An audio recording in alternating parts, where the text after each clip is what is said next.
You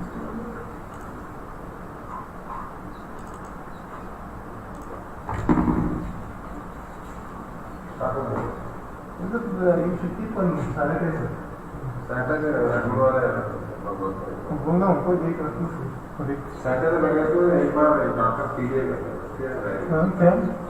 doctor PDA water.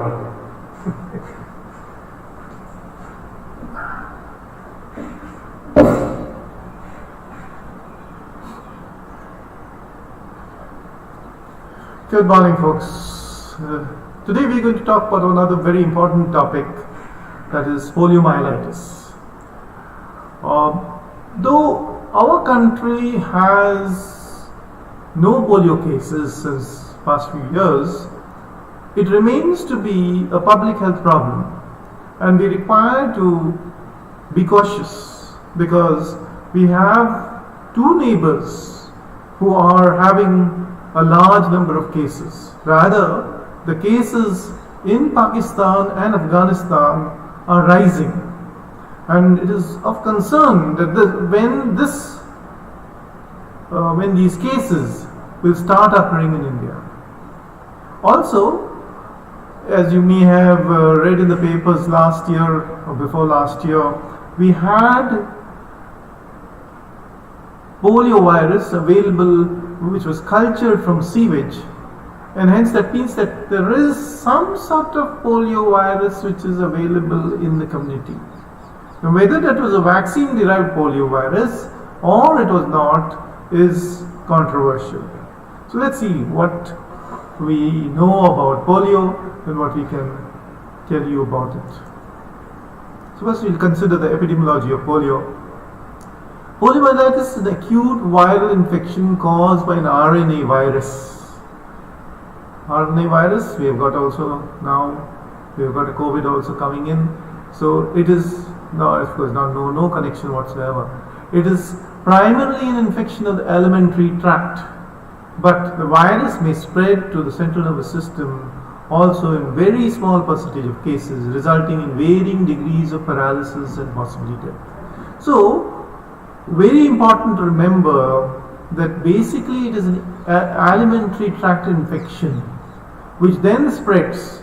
So, when we are starting to look at control, we must look at what we can do where we can restrict it only to the alimentary tract, one, or then we target the virus in other locations. So that is how we will be targeting the virus. So let's see how we go. Polio is first said to have occurred in the time of ancient Egyptians, and in 1789 was first description of polio by Underwood. 1834, the first epidemic of polio, registered epidemic of polio, was found in the island of St. Helena. And 1855, we have the first description of the pathological process involved in polio by Dushin. In 1908, the transmission of polio to monkey was shown by Landsteiner. And in 1949, the growth of the virus by tissue culture was carried out. So you have 1949 to now that we know about the virus, but still we are not unable to control it. 1951, 3 types of polioviruses were isolated and identified. It remains till today 3 types which are there. 1954, the first large-scale trial of Salk vaccine, that is the injectable vaccine which was there. 1954, that is the killed vaccine. 1958, we have the 7 or the live vaccine which came on 1958. From 1958, we started our polio vaccine programs. So the world has been trying to control polio since a long time, but real thrust was given in the year 1988 with the implementation of eradication strategies, and polio has been eradicated from almost all the regions of America, Western Pacific and Europe. The biggest problem is Southeast Asia, Eastern Mediterranean and Africa. Rather, in 2017, We had it only in 3 countries. Now it is spreading a little further into the African region also. Southeast Asia, India was the only country reporting cases other than Pakistan. And we had a total of 1,600 cases in 2002. A large number of cases, 1,600 cases were there. But there was a concerted drive which took place, and we had various eradication programs which were on. We'll talk about this possibly today or tomorrow or the next time that we meet, that regarding how we managed to control polio. And India was declared polio free on 27th March 2014. An important date to remember for your multiple choice questions. Now, in 2017, Afghanistan had 14 cases, Pakistan had 8 cases, Nigeria had 4 cases. Only these many cases, that is 12 plus 14, 26 cases. But there has been a resurgence which has taken place.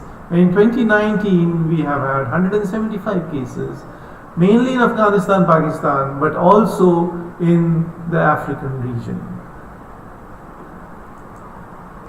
The agent. The causative agent is poliovirus, which belongs to the family Picornaviridae, and the virion, which is a single RNA virus, consists of 4 viral proteins arranged in icosahedral symmetry. The VP1, which is located outside the virion, is major antigenic site. So that is the one which we need to target again. By neutralization test, poliovirus has been classified into 3 types, 1, 2 and 3. Now, which are the ones which we are very concerned about? 1 is the most common and causes most epidemics. Type 2 causes an endemic infection, and type 3 is the one which also causes epidemics. Type 1 and type 3 are the ones which cause epidemics. Type 2 is the one which is endemic. Immunity to poliovirus is type specific. So type 1 immunity, if you have got, you can still get type 2 and type 3. So this is the structure of the virus. The reservoir of infection is man only, and is the only known source of infection. Most of the infections are subclinical in nature. This is the problem. Everywhere where you've got subclinical infection, the transmission takes place without the knowledge of the receiver, and hence you can have large number of cases. It is the mild and subclinical cases that play a dominant role in the spread of the infection. So what is the infectious material? The infectious material is feces and oropharyngeal secretions of the infected person. And this is what we have utilized when we talk about the vaccine. This is the thing which we have utilized for propagating the virus. The half-life of the virus is 48 hours in sewage, and spread can occur during this period. So remember, a child who has gone to the toilet and has unclean fingers is capable of transmitting through those fingers for the next 48 hours. And that is the whole problem which we faced, where we had children transmitting the virus from child to child in their own locality, and even the mothers who would not wash their hands properly, possibly with coming of age of COVID, and where we are emphasizing on hand washing, and 20 seconds minimal washing of hands should be for at least half a minute or 20 seconds, which is there. We need to do this, and that is how we hope that it will be useful in other diseases also. Age. The polio is mostly a disease of infancy and childhood. Most vulnerable group is 6 months to 3 years. 6 months to 3 years. The males are always many of the diseases, if you'll notice, it is the male who has more chances of getting the disease. So also in case of poliovirus, the ratio of 3:1 that we have males who are predominantly who have got the, even if you look at today's disease, that's COVID, a larger number of males developing the disease. Possibly there's something in the X chromosome which protects against various diseases. The immunity following infection is fairly good, although reinfection can occur, since infection with one type does not protect completely against the other two types. I've already mentioned this. 3 types of viruses. So if you've got immunity against type 1, you can still get type 2 and type 3. But if you've got immunity to type 1, you are not likely to get type 1 infection. So there's quite a strong immunity which is there. Inoculations act as a local source of irritation. There is no doubt that certain types of inoculations tend to precipitate paralysis and local paralysis in children infected with poliovirus. So you have, if it gets inoculated in some way, then you can always land up with, the child can land up with, I mean, we're talking about inoculations in the sense, if for example, if a child has been infected with the polio virus and his immunity is preventing the virus from getting hold in the body, you have a child who is given an injection at that time, there is a local irritation which takes place, and this can precipitate paralysis. Exercise. There is some evidence which says that there is severe exercise if it is done, then the possibility is there that the minor illness may develop into a major illness. So generally, if you have a child whom you suspect has got infected with the poliovirus, you would like him to rest. Difficult to make a child rest, but you can at least make him rest and not carry out some very severe physical activity. Pregnant women seem liable to paralytic polio and to have severe attacks, possibly due to some endocrinal factor connected with pregnancy. So this is one thing which should be kept in mind. Infection in the first trimester may be associated with fetal death than when it occurs later months of pregnancy, during the early phases of the fetus. So infection can result in fetal death. So what are the risk factors which are involved? As we mentioned, one of the risk factors was fatigue. More fatigue, chances of infection, chances of the patient having a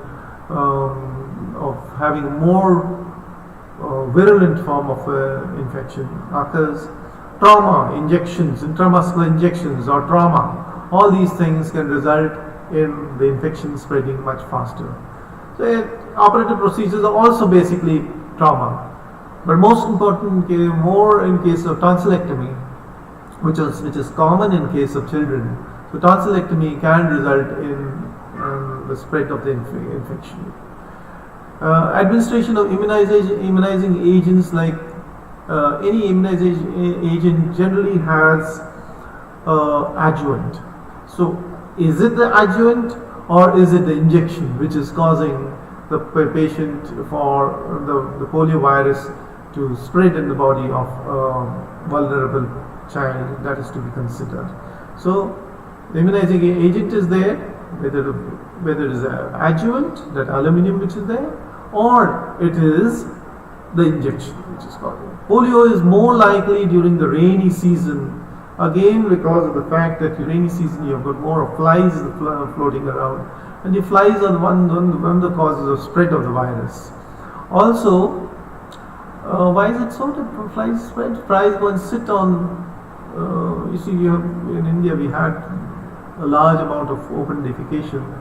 The open defecation, the flies go and sit on those, on the toilet and then goes and flies onto food. The transmission can take place in that manner. So environmental sources of infection like water, food and flies. Contamination of water can take place. Contamination of food and flies are one of the causes. Poliovirus survives for a long time in cold environment. Basically, whenever you have the virus, it can, if it is a colder environment, it can stay on for a much longer period, as we mentioned. Otherwise, the virus can survive for 48 hours, but otherwise, if in a cold environment, it can survive even longer. Overcrowding and poor sanitation, these are causes for exposure to infection, more opportunities for exposure.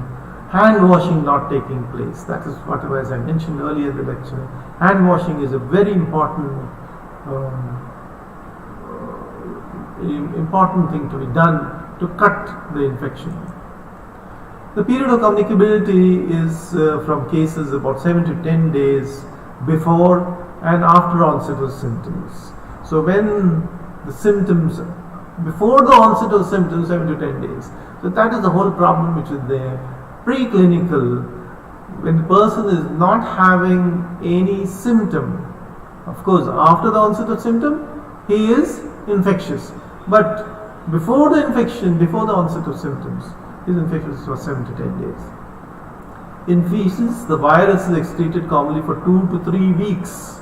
So after the symptoms occur, 2 to 3 weeks the person can be infected. Sometimes as long as even 3 to 4 months. So we have to be very careful of cases who develop polio. Fecal-oral transmission is the main route. As I told you, the two routes, fecal-oral and oropharyngeal. Fecal-oral is the main source of infection. The main source of infection in the developing world is fecal-oral. Infection is spread through contaminated fingers, where hygiene is poor. The person goes for open defecation, does not wash the hands properly, transmit it to water, milk, food, anywhere, or the flies can transmit it onto any object. Also, as I mentioned, droplet infection occurs in acute stage where virus is in the throat. So generally doesn't occur in preclinical cases, but in acute stage, the droplet infection is contagious. Incubation period is 7 to 14 days, but ranges from 3 to 35 days. So up to 35 days one have to wait and watch. So let's see what the clinical features of polio. The virus multiplies in the epithelial cells of the alimentary canal. I said at the beginning of the lecture I mentioned that this is an alimentary canal disease first. So it proliferates in the lymphatics and the lymph nodes of the alimentary canal, which is called minor or primary viremia. We are not really, if we can control it at this stage, that is the best, because it is not causing very major problems. It may cause some diarrhea, it may cause some sort of a gastrointestinal problem, but it will not cause paralysis if we control it here. Multiplies in the reticuloendothelial system and then goes into the bloodstream. And this, when it goes into the bloodstream, is what we call major or secondary viremia.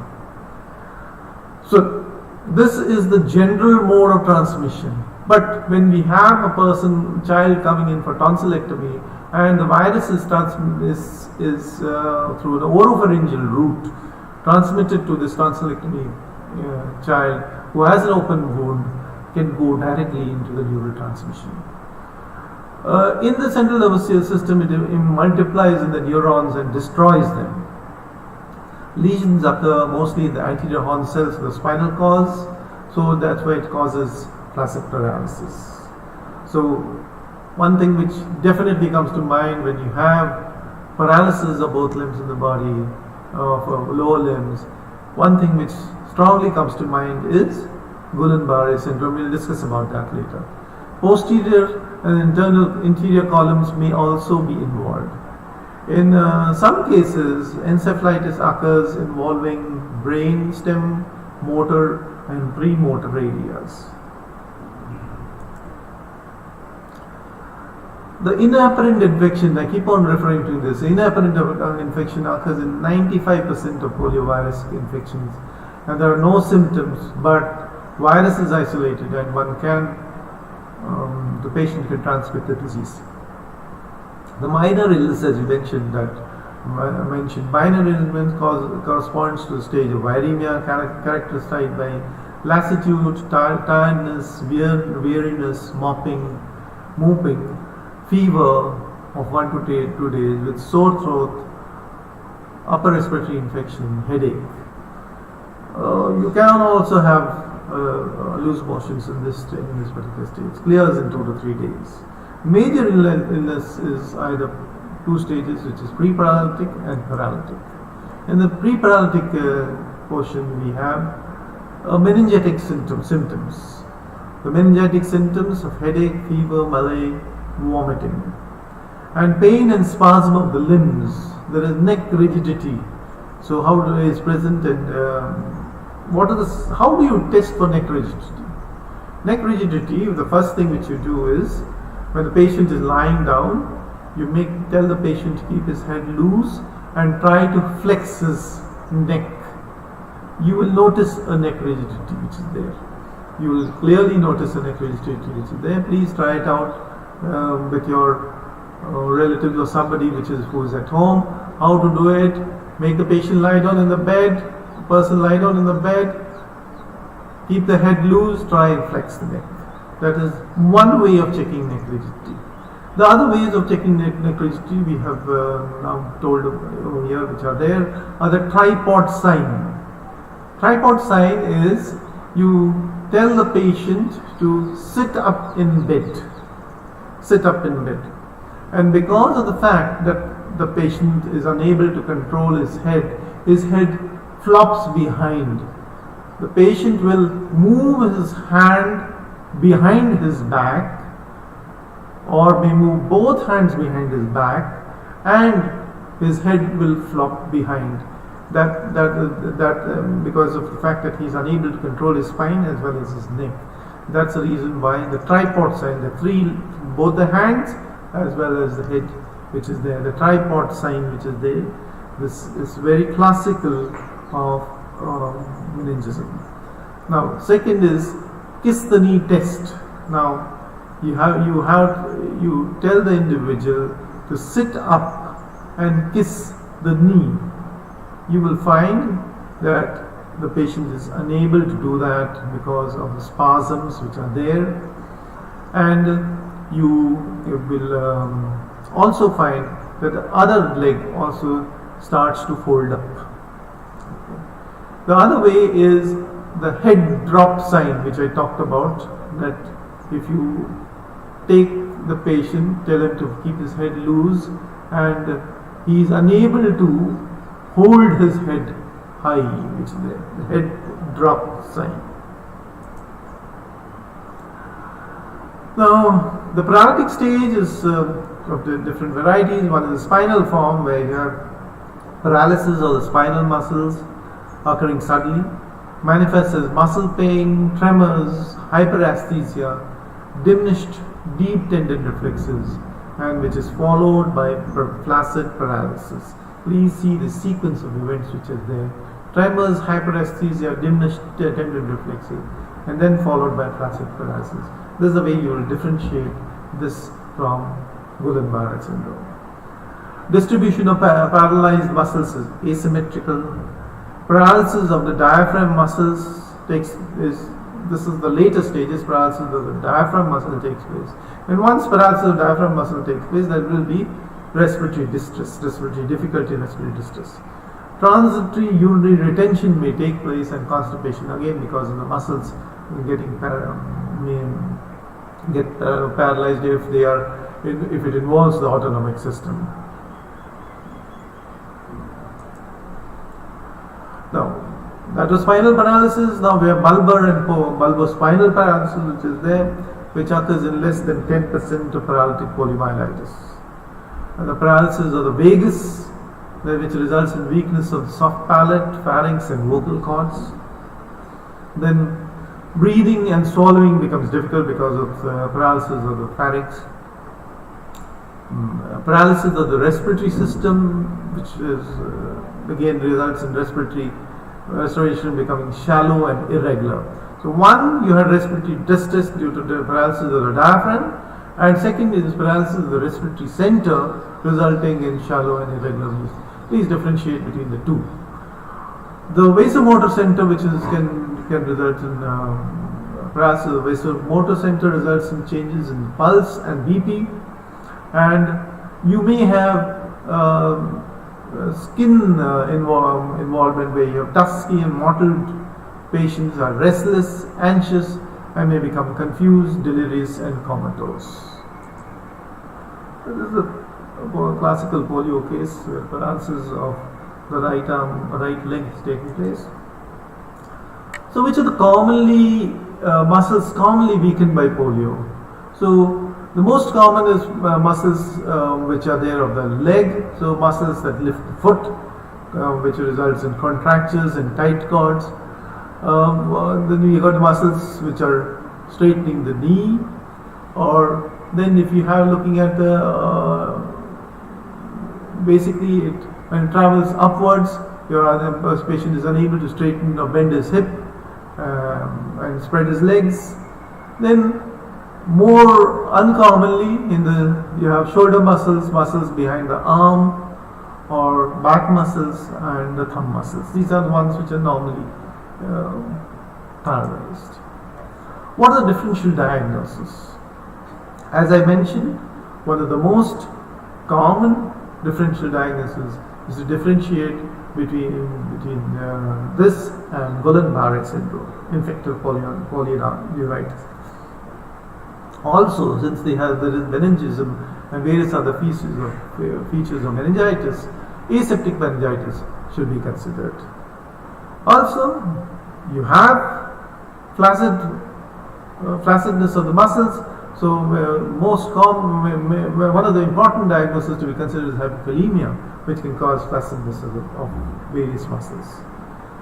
Diphtheria itself we talked about diphtheria already, and we have mentioned over there that neurological diphtheria can result in paralysis. So post-diphtheritic paralysis should be considered. Transverse myelitis is another very important condition. Botulism or pseudo-paralysis should also be considered. So all these differential diagnoses you should consider, and once you consider these differential diagnoses, you like to rule out. And one of the important ways of ruling out is, of course, one is clinical, and second is lab diagnosis. And please remember, now with COVID coming on, it is very important to know how to collect a sample for viral culture. So please remember this. It can come in your exam now as how to send a sample. So please listen to this very carefully. Virus isolation is done through specimens of blood, CSF, throat swab and feces.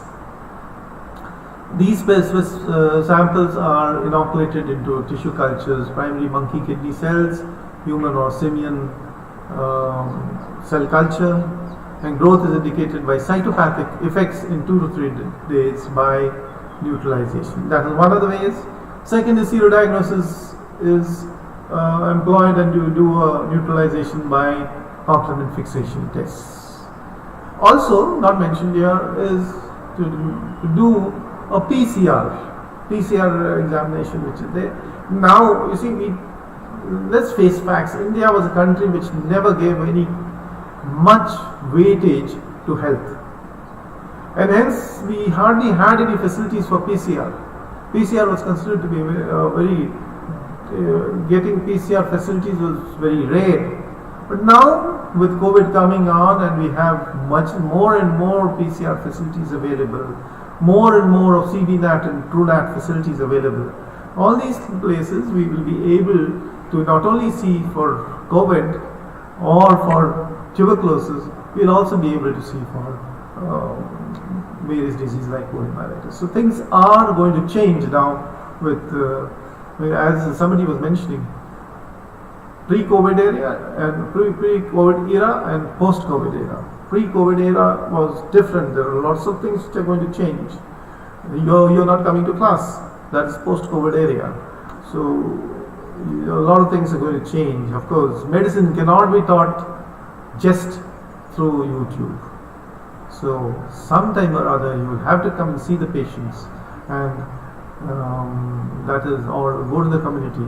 It's very, very important that you do that. Let's see when that takes place. So what's the prognosis for these cases? So the outcome varies with form and site affected, which is there. The spinal cord and brain, if not affected, that is the most important to see. If they're not affected, if you got a local or minor viremia, which is there, then the treatment is possible. But if spinal cord and brain are involved, then it's going to be a problem. Brain spinal cord involvement is a medical emergency, and we would like to limit the damage as far as possible, limit the damage which is going to take place. So what are the complications which can occur? First one is not really a complication, spread of infection to non-immunized. That's not a complication, that is a spread of infection which is there. Infection spreading to the non-immunized population. Person can be a sort of a carrier and keep transmitting the disease. There can be muscle paralysis. That's a big problem which can occur. Muscle paralysis is a very common problem. Pulmonary edema, because paralysis of the either of the respiratory center or of your diaphragm, you can land up with various problems including pulmonary edema. Person can go into shock. Complications of immobility can take place once paralysis takes place. Complications of immobility, whatever the deep vein thrombosis, various other things which are there, complications. And respiratory involvement can be there. Also, because of involvement of the respiratory center, you have paralysis of the respiratory tract, which can result in aspiration pneumonia. The other complications are hypertension, UTI, kidney stones, paralytic ileus, myocarditis, and cor pulmonale. What's the treatment? It's a viral disease. Please remember, it's a viral disease, so treatment is difficult. So goal of treatment is to control the symptom while infection runs its course. That is what is taking place even in COVID today. We keep talking about various types of treatment for COVID, but basically what they're trying to do is to just try and make the patient comfortable, ensure that the symptoms are looked after. If there's breathlessness, ensure that the patient gets oxygen therapy with proning, etc. All adjuncts which are there and antiviral drugs which are there may or may not be effective. Life-saving measures, particularly assistance with breathing in severe cases, rest in bed, relief of pain, neutral positioning of limbs, and physiotherapy. Very, very important. Physiotherapy is very important. And you must keep the position of limbs neutral so that when the paralysis does take place and the contractures do take place, the patient is able to do some activity. And after the paralysis takes place, you have to look at physiotherapy, braces, corrective shoes, orthopedic surgery. All these things is a very long-term treatment. Post-polio syndrome is a condition which affects polio survivors 10 to 40 years after the initial attack. It's characterized by weakening of muscles and previously affected. Symptoms are fatigue, progressive muscle weakness, muscle atrophy, joint pain, skeletal deformities, like scoliosis. So a lot of things can take place in post-polio syndrome. The causes of the post-polio syndrome is it's an outcome of the acute polio attack, and prevention is by healthy lifestyle, well-balanced diet, exercise, moderate exercise, and visit the doctor regularly. So these are all, you can see the wasting which is there in the right foot, right leg. How do you prevent polio? The mainstay of polio prevention is immunization, and of course health education. Health education, what will you do? You would like to educate the people about what is polio.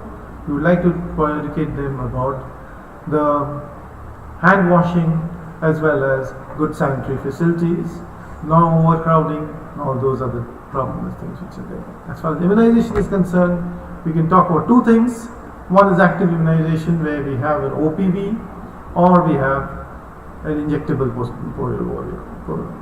polio vaccine. Passive is in giving immunoglobulins of 0.25 to 0.3 ml per kg, and we would first like to give the passive immunization and then wait for a few weeks and then give the active immunization. Please remember, during an epidemic, do not give the vaccine. Why? Because you are going to give, if you're going to give the vaccine which is injectable, you're going to cause some trauma. you can give the oral vaccine. The oral vaccine per se will not cause so much of a problem. So which are the two vaccines which are there? One is the inactivated or salk polio vaccine. Nowadays consists of the 22 and 4D antigen killed by formalin, and 3 doses are to be given in interval 1 to 2 months, starting at 6 weeks. The 4th dose is at 6 to 12 months after the 3rd dose. 4th dose 6 to 12 months after the 3rd dose. Additional doses at school entry or every 5 years until 18 years. Can be administered to immune deficient, which oral vaccine cannot be given because it's a live vaccine. No vaccine associated paralytic polio occurs. Persons on corticosteroids and radiation therapy can also be given, and above 50 years receiving vaccine for the first time, you can give an IPV. So please remember this vaccine. I will talk to the next lecture regarding the changeover from OPV to IPV, which is starting in Telangana also. So we will be talking, by the time we pass out, IPV will be the one which will be given, and OPV would be being phased out or would be already phased out. So this is the polymyelitis vaccine which we have. IPV can only prevent paralysis and not reinfection. We will just tell you the differences once we talk about OPV also.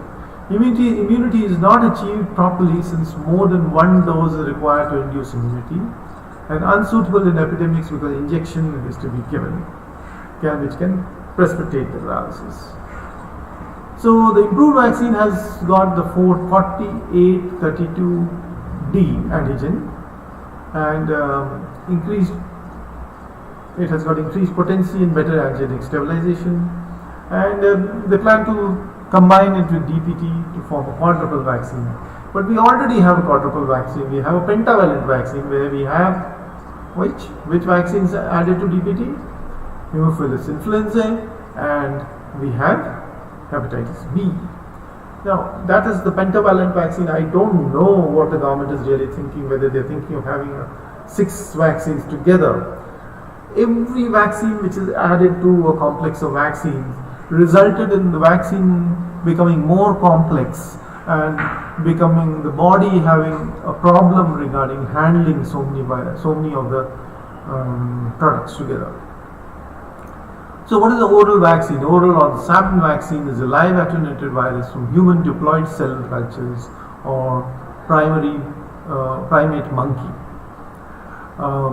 Vaccine of choice it was the vaccine of choice for eradication of polio, and you had 3 lakh units of type 1, 1 lakh unit of type 2, and 3 lakh units of type 3. So you used to give it as a dropper, with a dropper, 3 drops are to be given, and once the vaccine is opened, then you try and not keep this vaccine, you utilize it and throw out the rest. So you tell the child's back, squeeze the check so as to open the mouth, and you put in 3 drops. If it is given by a spoon, you have to boil the spoon and put it.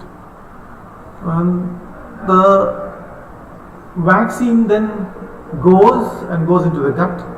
It multiplies in the Peyer's patches and comes out in the feces, and because of poor hygienic conditions which are there, from the fingers it is transmitted to household contacts. This is what is the way of spread.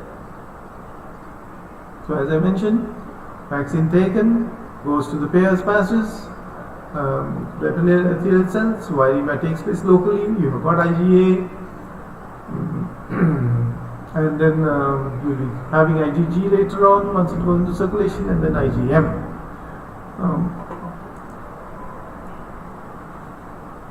The ongoing immunization, immunized communities if a community is immunized at a high level and herd immunity is formed, you've been hearing about herd immunity in COVID, which can never take place without, let me make something very clear. There is no virus or no bacilli which has been causing a disease, and herd immunity has occurred due to transmission from person to person. Every herd immunity which has been achieved through a vaccine. So all those who are saying, let people go around and let's have herd immunity, it will not take place. Herd immunity does not take place with normal transmission of the virus. It has to be brought upon by other means, that is by administration of vaccines. Now, what are the advantages of development of this vaccine? It's easy to administer, requires no highly trained personnel, and quite inexpensive. Induces both humoral and intestinal immunity. Antibodies are quickly produced, and single dose elicits substantial immunity. This thing can be used during an epidemic. That's what we are really concerned about. Complications is mostly free from complications, but we have vaccine-associated paralytic polio, and this occurs mainly from the type 3. Type 3 is the one which causes vaccine-associated paralytic polio. It occurs in 1 in 3 million vaccinees, but now that we've been eliminating the disease, now we will look at whether we can control or eliminate vaccine-associated paralytic polio. Close contacts, about 1 case per 5 million doses of vaccine can occur. What are the contraindications? When you're giving an oral vaccine, the contraindication has to be anything which is affecting the gut, or it has to be a person who is immunocompromised. So let's look at what is there. Acute infections, if the person has been having fever, diarrhea, dysentery, that means it affects the gut. So you cannot give it because the vaccine will not be able to stabilize the gut. Then, as I said, immunocompromised, leukemias, lymphomas, or patients on corticosteroid therapy, all of them are immune deficient. No indication that immunization may pose any danger to mother or developing fetus. That's very important to remember. Please give the vaccine to the mother and fetus. So, very important to remember is to maintain the cold chain. The stabilized vaccine has got storage at 4 degrees for 1 year and at room temperature for 1 month, but don't try it. Don't keep it at room temperature. Please keep it under storage. Please keep it on the cold chain. The non-stabilized have to be stored at minus 20 degrees centigrade in deep freeze. Please see whether it is a stabilized vaccine or a non-stabilized vaccine. Because if you're going to keep a stabilized vaccine at minus 20 degrees centigrade, you're going to cause the vaccine to have harmful effects. It is transported with dry ice, and repeated freezing and thawing has its deleterious effect. It's a live vaccine, so please take it and utilize it. If you take it and bring it back to the pharmacy or to where you're storing the vaccine, potency goes down. The failure of the 3-dose regime, many hypotheses were presented, but none could explain it well. So Indian Academy of Pediatrics, what they did, they said, okay, three doses, you're not getting the required immunity, let's have 5 doses. So currently we have 5 doses of OPV. Can you tell me when? Anybody can tell me? Anyhow, let me mention, because we don't have a interactive class. You give polio vaccine at birth, and then you give 3 doses at 6, 10, 14 weeks. So you have already given 4 doses. Then you give a 3rd dose at 1.5 years. 5 doses is what you give. But today, as we talk about later, pulse polio vaccinations take place. So the child generally receives much more than 5 doses. This is the vaccine carrier. If you're not seeing one, please go and see it at RSTC. So epidemiological investigation to be done for all cases of polio. Since polio is at the level of eradication, a single case should be treated as epidemic. Epidemic, 2 or more local cases caused by same virus in virus type in any 4-week period, because you could have got the vaccine and not transmitted the vaccine then, but if you have the vaccine and you have a second case which comes on in the same area, then we are looking for trouble. Samples of feces are collected under clinical suspicion or period of convalescence, and confirmation is by increased titers of a virus neutralizing antibody, as we've already spoken. Within the area of the epidemic, oral polio vaccine is administered to all children above 6 weeks of age who have not been immunized completely or whose immune status is unknown. This is something which we'll talk in further detail later. The eradication strategy is defined as number of cases of clinical poliomyelitis associated with polio virus, and no wild polio virus found worldwide despite intensive efforts to do so. So eradicated from Americas in 1991, from Cambodia in 2000, Western Pacific in 1997, and Turkey in 2001. Now, what are the primary strategies for achieving these eradication goals? One is attaining high routine immunization. Second is national immunization days. Third is AFP surveillance. And fourth is mopping up of the immunization. Okay, I think we have, let me see if I should break. I think we will break here, and we will talk about strategies for polio eradication next time. I was supposed to cover this. Okay. Oh.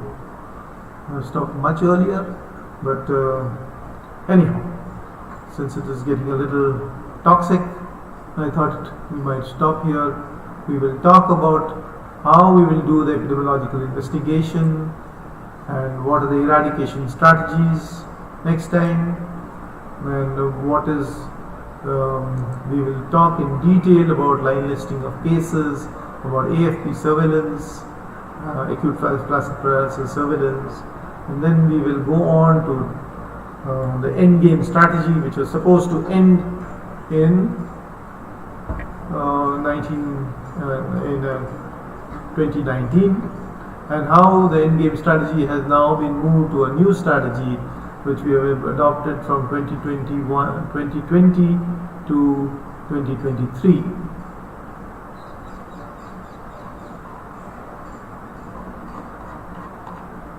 Global switch, we will talk about the global switch also, and this is what we will talk about last, the polio end game strategy 2019 to 2023. These are the things which we'll talk about next time. Please read up and come so that you can revise while I take the class. Thank you.